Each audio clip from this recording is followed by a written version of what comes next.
Nagsorry si MIAA General Manager Ed Monreal sa nakawang naganap po sa NAIA na kinasasangkutan ng ilang ground handling agent ng paliparan. Na-recover sa locker room nila ang mga alahas ng misis ng Foreign Minister ng Turkey. Balitang hatid ni Marisol Abduraman.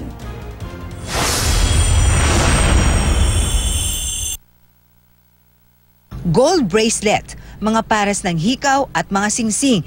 Iba't ibang alahas na na-recover ng mga otoridad sa locker room ng mga ground handling agents sa NAIA Terminal 1. Aabot daw ng kalahating milyong piso ang halaga ng mga alahas na pagmamay-ari ni Madam Hulya Cavusoglu, Mrs. ang Turkish Foreign Minister. Nadiskubring nawawala na makipag-ugnayan ang country manager ng Turkish Airlines sa mga otoridad ng Manila International Airport Authorities noong Lunes, August 5, Sabado, nung umalis sa bansa si Madam Cavusoglu matapos mag-attend ng Foreign Ministers meeting ng ASEAN. Karoon kami ng follow-up operation at sa kabutiang palad, na-trace ko namin kasi kinuha yung mga pangalan ng mga naka-duty ron.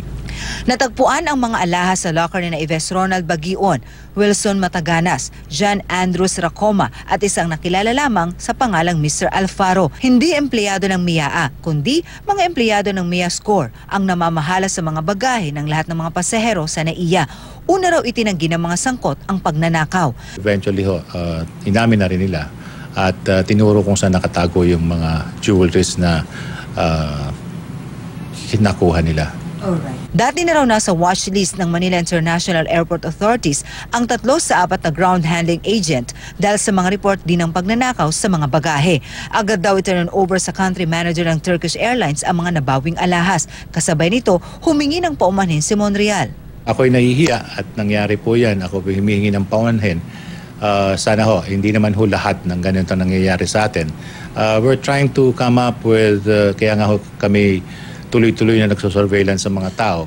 Bukod sa bawal na mag-apply sa anumang kumpanya dito sa NAIA, ban na rin daw ang 4 na ground handling agent sa anumang terminal dito sa paliparan. Inihahanda na rin daw ang reklamo laban sa kanila. Marisol Abduraman, GMA News.